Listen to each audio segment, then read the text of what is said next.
तो आपका ये ओ लेवल अकाउंटिंग का रेशियोज का हमारा टॉपिक है, उसका लास्ट क्वेश्चन है अकाउंटिंग रेशियोज का ओ लेवल अकाउंटिंग में।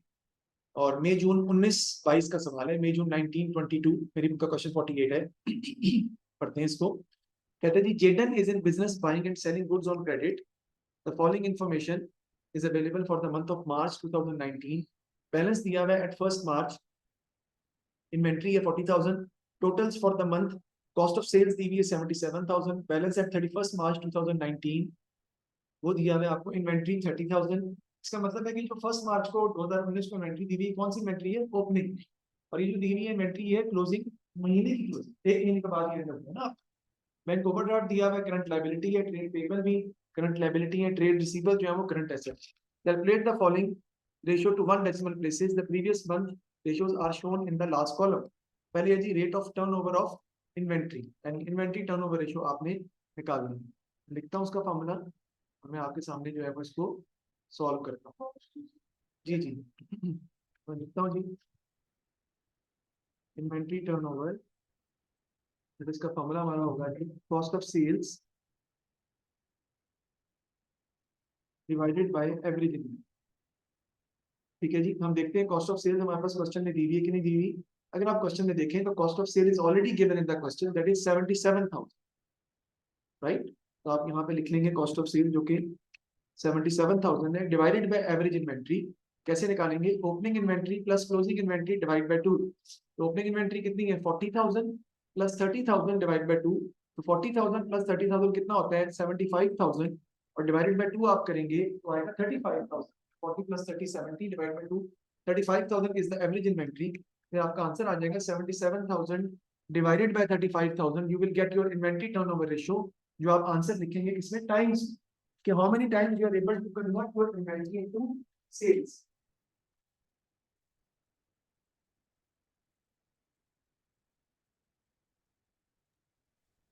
Two point two. ठीक है जी, तो इन्वेंट्री टर्नओवर रेशियो आपके पास आ जाएगी 2.2 टाइम्स।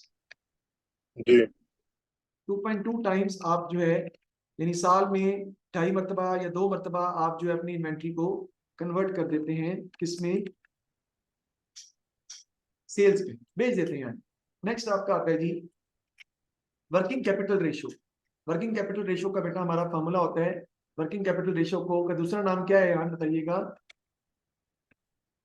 बिल्कुल नहीं, वर्किंग कैपिटल रेशियो का दूसरा नाम है current ratio. Good, current ratio उसका नाम है, और उसका फॉर्मूला क्या होता है?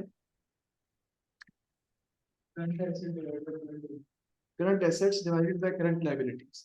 Let's see how many current assets are there in the question. Inventory दी हुई है 30,000 की, और ट्रेड रिसीवेबल दिए हुए 60,000 के। ठीक है ना, वो दिस 30,000 की क्लोजिंग इन्वेंट्री और 60,000 के ट्रेड रिसीवेबल, हमारा आंसर आ जाएगा क्लोजिंग इन्वेंट्री, क्लोजिंग इन्वेंट्री कह रहा हूँ, करंट एसेट का कितना? 90,000। सो 90,000 is going to be the current asset divided by current liabilities। वो क्या है जी? बैंक ओवरड्राफ्ट और ट्रेड पेबल, 25,000 प्लस 75,000, तो 1 lakh is going to be the current liabilities। तो आपका आंसर कितना आ जाएगा बेटा? That is going to be 0.9/1। ये आपकी वर्किंग कैपिटल रेशियो का आंसर आ जाएगा 0.9/1। नेक्स्ट आपने क्या निकालनी है? उसके बाद क्विक रेशियो आपने निकालनी है। मैं क्विक रेशियो निकालता हूँ, उसका फॉर्मूला हमारा क्या होता है आपको पता ही है। क्विक रेशियो को हम एसिड टेस्ट रेशियो भी बोलते हैं, क्विक रेशियो को हम लिक्विड रेशियो भी बोलते हैं। और इसका फॉर्मूला होता है current asset minus closing inventory divided by current liabilities. Current assets minus closing inventory divided by current liabilities. Current assets हमारे कितने हैं? 90,000, माइनस क्लोजिंग इन्वेंट्री हमारे पास कितनी है? 30,000, डिवाइडेड बाय करंट लायबिलिटीज कितनी है? 1 लाख। आपका आंसर आ जाएगा 60,000 divided by 1 lakh, that is going to be 0.6/1। आपको पता है वर्किंग कैपिटल रेशियो कितनी होनी चाहिए? 2/1 होनी चाहिए, that is the best ratio. यानी your current asset should be double than your current liabilities. Quick ratio कितनी होनी चाहिए? 1/1। Your current asset, your quick liquid asset should be equal to your current liabilities. लेकिन अगर गौर करें तो यहाँ दोनों कम है, तो हम देखते हैं कि हमारे क्वेश्चन में आप उसने कंपेयर करने को कहा है। तो हमारी पहले rate of inventory turnover ratio कितनी थी? 1.4 टाइम्स। अब कितनी होगी? 2.2 टाइम्स। इसका मतलब inventory turnover ratio has improved, you are able to convert your inventory into sales more quickly. Because अब आप 2 मरतबा कर रहे थे, कन्वर्ट कर देते हैं इन्वेंट्री को सेल्स में, पहले 1.4 टाइम्स था। वर्किंग कैपिटल रेशियो 1.3 रेशियो 1 थी, जबकि वर्किंग कैपिटल रेशियो अब कितनी हो गई है 0.9 ratio 1। That has gone worsen, your liquidity has gone down, so you are not able to pay back your current liabilities easily, right? You are not able to pay back your current obligations quickly because the ratio should be 2:1. It was not good even in the past, but now it has been deteriorated, it has gone more bad, ज्यादा बुरी हो गई है।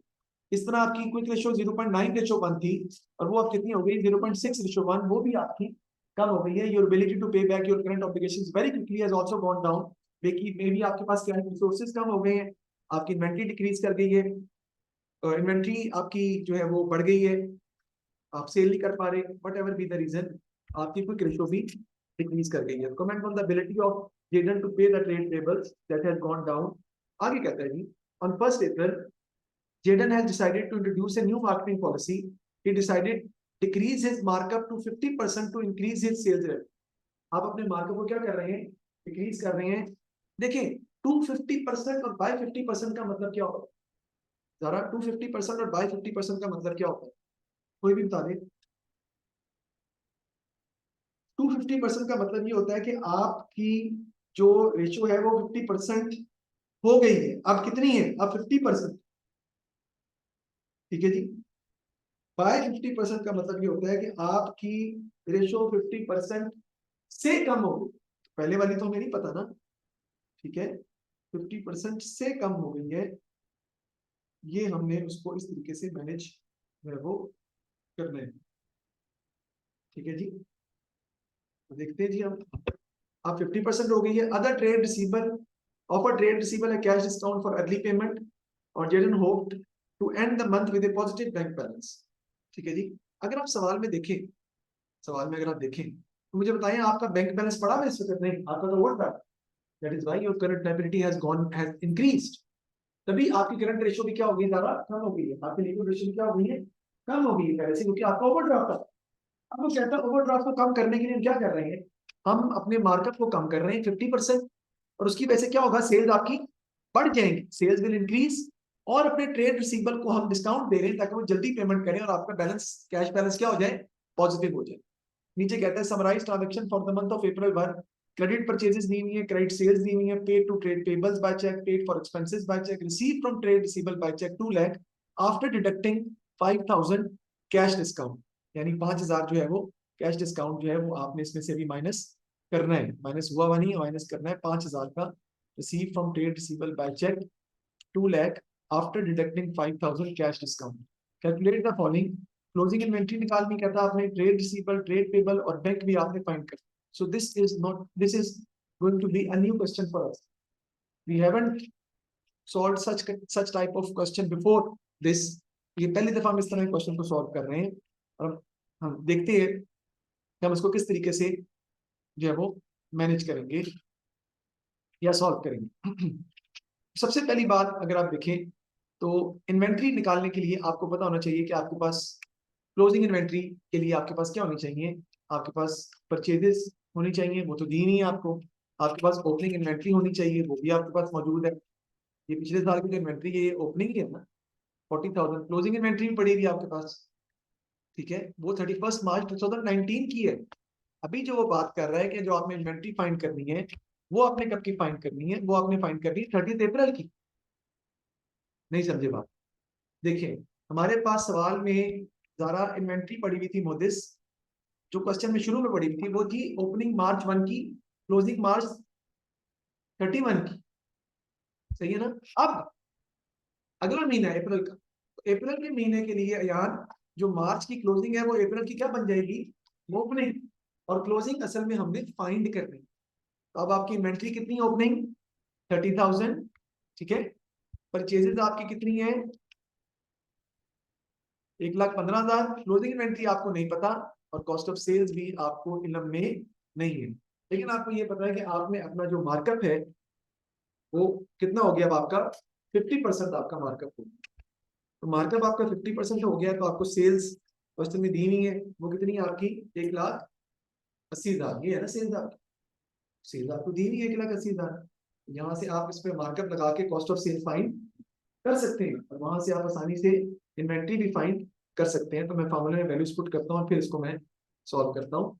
तो हमारा cost of sales का formula क्या होता है? ओपनिंग इन्वेंट्री प्लस परचेजेस और माइनस क्लोजिंग इन्वेंट्री। है नहीं बेटा, काफी दफा आप मुझसे पूछ चुके हो, मैंने आपको बताया था रेशियो के चैप्टर में कैरी इन्वर्ट नहीं दिया होता, क्योंकि हम कोई proper income statement full flash तो नहीं बना रहे ना, कभी भी नहीं दिया होता। दिया होगा तो जरूर हम उसको यूज करेंगे। अब वो कहता है कि सेल्स हमें कितने की दी हुई है बेटा? सेल दी है 1,80,000 की, और कहता है कि आपके पास जो मार्कअप है वो कितना है बेटा? 50%। जरा दोबारा देख लेते हैं एक दफा। देखिए जरा, क्रेडिट सेल कितनी दी हुई है हमें हमजा? 1,80,000। और कहता है क्वेश्चन में मार्कअप हमें दिया हुआ है अप्रैल के महीने के लिए 50%, वो मार्कअप है। अब मुझे बताएं, क्या सेल्स पर मार्कअप अप्लाई हो सकता है? नहीं, आपको मजबूरन मार्कअप को मार्जिन में कन्वर्ट करना पड़ेगा, क्योंकि आपके पास कॉस्ट ऑफ सेल भी इस महीने की मौजूद नहीं है। तो मार्कअप से मार्जिन में फार्मूला उसका होता है बेटा परसेंटेज ओवर 100 प्लस परसेंटेज, यानी 50 ओवर 150। ये अब आपका मार्जिन में आ गया। अब आप ग्रॉस प्रॉफिट फाइंड कर लेंगे। कैसे? 1,80,000 मल्टीप्लाई बाय 50 डिवाइडेड बाय 150, कितना आ जाएगा जी बताएं? 60,000। तो आपका ग्रॉस प्रॉफिट आ गया 60,000। Now you can find cost of sales आसानी से। वो क्या होगी? Sales minus GP. सेल्स हमारे पास कितनी है बेटा? 1,00,000, 1,80,000 minus 60,000, so your cost of sale is 1,20,000। आप 1,20,000 का 50% निकालें, प्रॉफिट जीपी आपका आ जाएगा दोबारा 60,000। वही आ रहा है ना? 1,20,000 का 50% है, लेकिन सेल्स का 50% नहीं है। सेल्स का मार्जिन करना पड़ेगा 50 ओवर 150 करके आपको सॉल्व जो है वो करना पड़ेगा, तो आपका आंसर निकलेगी। आप पुट कर लेते हैं। हमने क्लोजिंग इन्वेंट्री निकालनी है सर में। कॉस्ट ऑफ सेल कितनी है? 1,20,000। ओपनिंग इन्वेंट्री हमारी कितनी है बेटा? 30,000 प्लस परचेजेस क्वेश्चन में दी हुई है। बल्कि ओपनिंग इन्वेंट्री भी देख लें कैसे ली है मैंने मोदिस। जो 31 मार्च की क्लोजिंग है ना असल में, वही हमारी ओपनिंग है, क्योंकि 31 मार्च का मतलब 1 अप्रैल। तो ओपनिंग इन्वेंट्री आपको दी हुई है 30,000 की। परचेजेस देखते हैं। परचेजेस आपको दी हुई है कितनी? 1,15,000 की। ठीक है जी। और क्लोजिंग इन्वेंट्री हमें फाइंड करनी है, तो क्या करेंगे हम बेटा? क्लोजिंग इन्वेंट्री हम यहाँ से इधर उधर ले जाएंगे दूसरी तरफ, और 1,20,000 को हम ले जाएंगे दूसरी तरफ। क्लोजिंग इन्वेंट्री आपकी कितनी आ जाएगी? 30,000 प्लस 115,000 कितना होता है बेटा? 1,45,000 माइनस 1,20,000। तो आपके पास क्लोजिंग इन्वेंट्री आ जाएगी कितनी बताएं? 25। क्लोजिंग इन्वेंट्री जो है वो अपनी फाइंड करके सॉल्व जो है वो कर ली। ये अभी मैंने सिर्फ क्लोजिंग इन्वेंट्री निकाली है। अभी आगे हमारा सवाल चल रहा है, सवाल अभी खत्म नहीं हुआ, लेकिन क्लोजिंग इन्वेंट्री हमने उसका एक पोर्शन जो है वो फाइंड कर लिया है। नेक्स्ट हमने क्या निकालना है? देखिए मोदिस, नेक्स्ट पार्ट हमारा क्या, हमने क्या निकालना है? ट्रेड रिसीवेबल और ट्रेड पेबल। तो जरा गौर करके बताएं, जरा पीछे जाएं, आगे जाएं, सोच के बताएं। एक चैप्टर था जिसमें हमने पढ़ा था, जिसमें हम ट्रेड रिसीवेबल और ट्रेड पेबल निकाला करते थे साल के एंड के, तो कौन सा चैप्टर है? अच्छा चलो थोड़ा और चेंज कर लेता हूँ। कोई ऐसा account, sale ledger control account और परचेज लेजर कंट्रोल अकाउंट में हम basically trade receivable at the end और trade payable at the end find करते थे। वो यहाँ पे वो पूछ रहा है, यानी उसने रेशियो के सवाल में एसएलसी और पीएलसी भी साथ दे दी है, ऐड कर दी है। Now you have to prepare sale ledger control account in order to find closing trade receivable, because closing trade receivable is not given in the question. So I am going to find closing trade receivable by preparing proper sale ledger control account. मैं बनाऊंगा, इधर आपके dollar के sign आ जाएंगे जैसे बनाते थे आप। इधर आपका आएगा पहले हसन क्या बना? Brought down. कि आपके पास ब्रॉड डाउन में ट्रेड रिसीवेबल कितने पड़े? पीछे चलते हैं।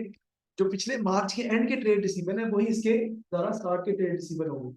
तो ब्रॉड डाउन ट्रेड रिसीवेबल का हमारे पास कितना दिया हुआ है 31 मार्च का? 60,000। ये ब्रॉड डाउन है।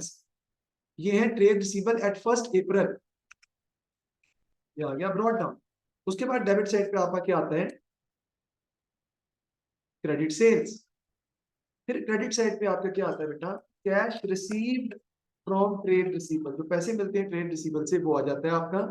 फिर क्रेडिट साइड पे आप क्या लिखते हैं बेटा, डिस्काउंट अलाउड, वो भी क्रेडिट साइड पे आप रिकॉर्ड करते हैं।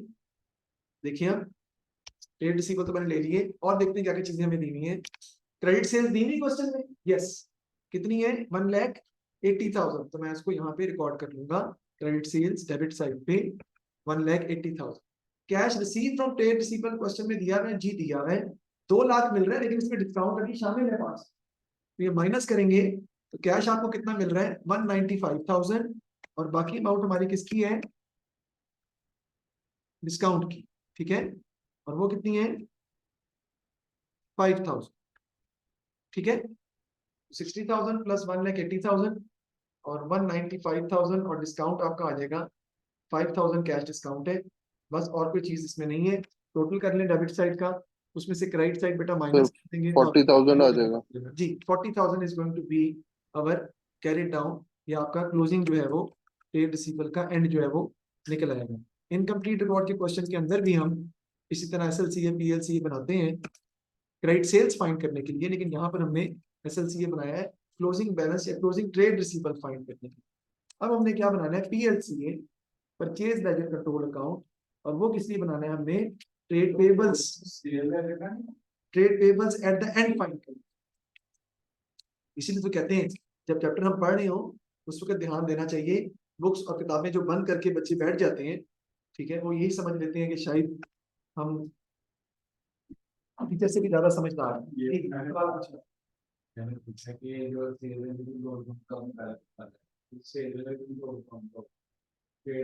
सेल लेजर कंट्रोल अकाउंट जो है वो टोटल ट्रेड रिसीवेबल अकाउंट ही होते हैं। सेल लेजर कंट्रोल अकाउंट आपका ट्रेड रिसीवेबल अकाउंट ही है नाबी अली, ये ब्रॉड डाउन ट्रेड रिसीवेबल ही होते हैं। अच्छा ठीक है, ठीक है सर। मेरे ख्याल है कंट्रोल अकाउंट्स आपने पढ़े नहीं है, पढ़े हैं। कंट्रोल अकाउंट्स में यही बनाते हैं हम, sale ledger control account which is a total trade receivable account, और purchase ledger control account which is total trade payable account. तो ट्रेड पेएबल का देखिए बैलेंस ब्रॉड डाउन कितना दिया हुआ है जी, ये है ट्रेड पेएबल्स का कितना है 75,000।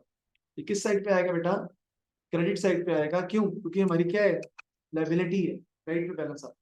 इधर आपका आ जाएगा पेमेंट टू ट्रेड पेएबल, जितने आप ट्रेड पेएबल को पैसे पे कर रहे हैं वो आप यहाँ रिकॉर्ड कर लेंगे। इस तरफ आपकी क्या आ जाती है क्रेडिट परचेजेस, वो इधर आ जाएंगी, देखते हैं।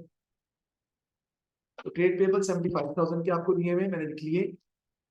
क्रेडिट परचेजेस कितने की बेटा 1,15,000, और payment to trade payable by cheque 135,000। तो क्रेडिट परचेजेस 1,15,000 और payment to trade payable 135,000। Total करें क्रेडिट साइड का, उसमें से डेबिट साइड माइनस करें तो आपके पास ऑटोमेटिकली कैरी डाउन आ जाएगा, which are going to be your trade payables at the end. कितना आता है जी,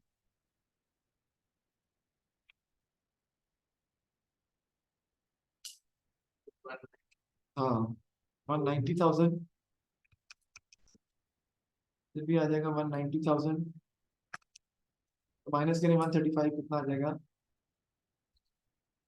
55,000। तो ये आपके पास trade payables at the end भी हमने फाइंड आउट कर दी। PLCA is basically total trade payable account, right. तो इससे हम दो चीजें निकाल सकते हैं, एक क्रेडिट परचेजेस भी फाइंड कर सकते हैं, कैरी डाउन भी फाइंड कर सकते हैं, और पेमेंट टू ट्रेड पेबल भी फाइंड कर सकते हैं। देखिए बेटा इस अकाउंट में कोई भी चीज मिसिंग हो तो यहाँ आप फाइंड कर सकते हैं, लेकिन कोई एक चीज मिसिंग, तो अगर इस अकाउंट में दो चीजें मिसिंग हो तो फाइंड आप नहीं कर सकते, कोई एक चीज मिसिंग हो तो आप इजीली फाइंड कर सकते हैं। ये जरा गौर कीजिएगा, ये पॉइंट शायद आपको समझ कर रहा हो। Receive from trade receivable by cheque after deducting 5,000 cash discount, ये कह रहे हैं कि आप 2 लाख रुपया ट्रेड रिसीवेबल से रिसीव कर रहे हैं, 5,000 माइनस करने के बाद 2 लाख रुपया, यानी 2 लाख में से 5,000 माइनस आपने करने हैं, वो कैश 5,000 माइनस इसमें से अभी नहीं हुए, ठीक है। उसके बाद हमने क्या बनाना है जी, बैंक का अकाउंट, वो भी इसने क्वेश्चन में मांगा है, तो हम देखते हैं बैंक का अकाउंट कैसे बनेगा हमारा। बैंक ओवरड्राफ्ट दिया है कितना 25,000 का, जैसे बैंक अकाउंट बनता है वैसे ही बैंक अकाउंट आप बना देंगे। तो आप इधर बना लेते हैं बैंक अकाउंट, बैंक ओवरड्राफ्ट का मतलब क्या होता है हसन, बताइएगा। तो बैंक ओवरड्राफ्ट जो ज़्यादा होगा उसका बैलेंस किस साइड पे आएगा बेटा, क्रेडिट साइड पे आएगा। 25,000 यानी ब्रॉड डाउन आपके पास क्रेडिट बैलेंस है, because it's liability account. Bank overdraft liability आपके पास पड़ी हुई है। अब बताएं जो जो चीजों पर जिस जिस चीज पर का इफेक्ट बैंक पर पड़ रहा है वो इसमें आ जाएगी। अब बताएं किस चीज का इफेक्ट बैंक पे पड़ रहा है, बताएं। एक तो pay to trade payable by cheque है 135, ट्रेड पेबल डेबिट होंगे, बैंक क्या हो रहा है इसमें, बैंक क्रेडिट हो रहा है। किसकी वजह से, ट्रेड पेबल की पेमेंट करने की वजह से, जो कितनी है 135,000, राइट। सब एक्सपेंसेस जो है, पेड बाय एक्सपेंसेस जो है बाय चेक, वो जी भी वो भी आएंगे, वो भी है। बैंक के। रिसीव फ्रॉम ट्रेड रिसीबल है, वो अमाउंट आएगी 195,000। तो पैसे आपको ट्रेड रिसीबल से मिल रहे हैं, वो किधर दिए हुए हैं, ये लिखे हुए receive from trade receivable by cheque after getting 5,000 cash discount. ठीक है जी। उसके बाद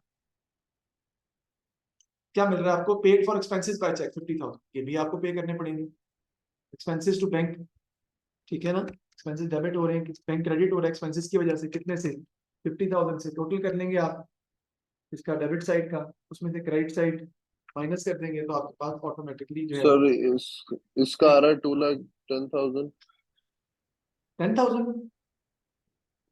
2,10,000 इसका क्रेडिट साइड का। अच्छा, तो ओवरड्राफ्ट ही आ रहा है।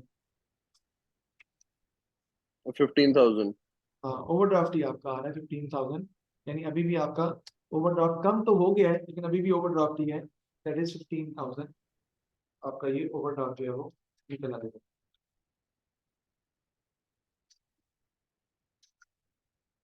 समझ आई बात की, ये बहुत टेक्निकल क्वेश्चन था रेशियोज का, जिसमें उसने कंट्रोल अकाउंट के साथ पूछ लिया आपसे, बैंक अकाउंट भी पूछ लिया है, रेशियोज भी पूछी है, यानी कि रेशियो नहीं पूछी, रेशियोज भी पूछी है।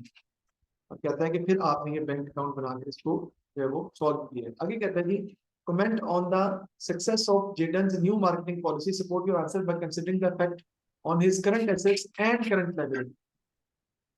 करंट एसेट्स और करंट लायबिलिटीज पे क्या इफेक्ट हुआ है वो बताना है आपने सब। तो देख लेते हैं, कोई बात नहीं। अगर आप गौर करें सवाल पे सर ये जो कि इसका, ये जो है क्या, जिसमें ये हमने वर्किंग की है, तो इसमें सब में टी अकाउंट्स, वर्किंग्स में इसके सबके टी अकाउंट्स बनाएंगे। जी बनाने पड़ेंगे, उसके अलावा सवाल सॉल्व नहीं हो सकता ना, प्रॉब्लम ये है।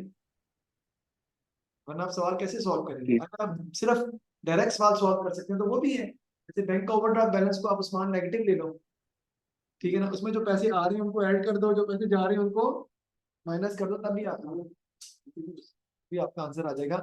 उसके भी आपको मार्क्स दे देगा, but this is the marking scheme को छोड़िए, this is the usual way of proper going for when you are going for preparing accounting. ये अकाउंटिंग का प्रॉपर वे है।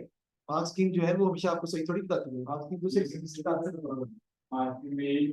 पहले वो नेगेटिव ऐसे ही। तो ये हमने सॉल्व कर दिया। अब बात करते हैं किसकी, जो आप कहते हैं कमेंट करते हैं आप, तो बड़ा आसान है। देखिए कमेंट हम कैसे करेंगे इसके ऊपर, मुझे आप बताएं कि आपकी जो इन्वेंट्री है, क्लोजिंग इन्वेंट्री, करंट एसेट हमारे पहले कितने थे, बताएं कितने थे पहले, 90,000 से पहले करंट एसेट हमारे द्वारा। अब हमारे करंट एसेट कितने हैं, 40, trade receivable at the end, और इन्वेंट्री हमारी कितनी है 25,000। तो 40 प्लस 25 कितना हो गया 65, और पहले कितने थे, ये तो कम हो गए, है ना। Current asset has gone down, right, current asset हमारे डिक्रीज कर गए हैं, ठीक है, करंट एसेट हमारे डिक्रीज कर गए हैं। और उसकी वजह ये है कि हमारी जो इन्वेंट्री है वो भी कम हो गई है, और हमारे जो ट्रेड रिसीवेबल है वो भी हमारे डिक्रीज कर गए हैं, कितने से 30,000 से, 60,000 थे ना पहले। तो करंट एसेट आपकी डिक्रीज कर गए। करंट लायबिलिटीज की बात करें तो पहले कितनी थी करंट लायबिलिटी, 1,00,000। अब आपकी करंट लायबिलिटी कितनी हो गई है, 15,000 ये ओवरड्राफ्ट, और 55,000 ये, कितना हो गया 70,000। 55,000 और 15 कितना हो गया 70,000। Your current liabilities is also gone down. तो आपकी लिक्विडिटी जो है वो पहले से क्या हो जाएगी, थोड़ी सी बेहतर हो गई है, क्योंकि करंट एसेट तो डिक्रीज किए, इन करंट लायबिलिटी ज्यादा डिक्रीज कर दी, उससे आपकी लिक्विडिटी जो है वो बेहतर हो जाएगी। उसने क्वेश्चन यही लिखा है, comment on the success of Jayden's new marketing policy, support your answer by considering the effect on its current asset and current liability. तो current assets basically has decreased by how much, नहीं नहीं 75 85 90 देना 25,000 25,000 25,000 but current liabilities have decrease by 30,000 current liability ज्यादा decrease हुई है in case of current assets, तो वो हमें उसका बेनिफिट जो है वो हमें हो जाएगा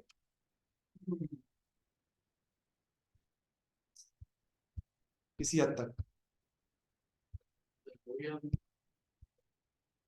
जी, तो ये हमारा क्वेश्चन कंप्लीट हो गया है। अब मुझे बताएं इस क्वेश्चन में आगे आपके सामने है क्वेश्चन अक्टूबर नवंबर 1921 का क्वेश्चन है, थोड़ा सा इसको सॉल्व करेंगे। नहीं बताएं इस क्वेश्चन में मार्कअप दिया है या मार्जिन दिया है? सर जो पिछला वाला था वो कौन सा था? वो आपका नहीं है, वो ओ लेवल कैसे आपको इतना मैटर नहीं करता, आप बस समझ आ गई, दैट वुड बी एनफ। अच्छा बताएं जी, मार्कअप दिया है आपको, तो कॉस्ट ऑफ सेल तो दी नहीं हुई, हमें क्या दी सेल, क्या करना पड़ेगा, मार्जिन में कन्वर्ट करेंगे। क्या फॉर्मूला होगा उसका? देखा 25 और 125, ठीक है जी। तो 4 लाख को मल्टीप्लाई करें 25 और 125 के साथ, तो आपका ये आ जाएगा कितना, जीपी आ जाएगा 80,000, और 4 लाख में से 80,000 क्या कर देंगे हम, माइनस कर देंगे, तो आपकी कॉस्ट ऑफ सेल आ जाएगी 3,20,000, राइट। तो आपने कॉस्ट ऑफ सेल निकालनी है, परचेजेस निकालनी है, और फिर वो कहता है percentage of profit revenue, gross profit ratio return on capital आपने मार्कअप तो मार्जिन में जाएगा होता है, मार्जिन में मार्कअप में जाएगा। जल्दी से इसको सॉल्व करें, thank you very much. Solve करें इसको, सवाल को सॉल्व करें जल्दी से, चैप्टर हमारा खत्म हो गया है, लेकिन इस क्वेश्चन को सॉल्व करें। निकल गया।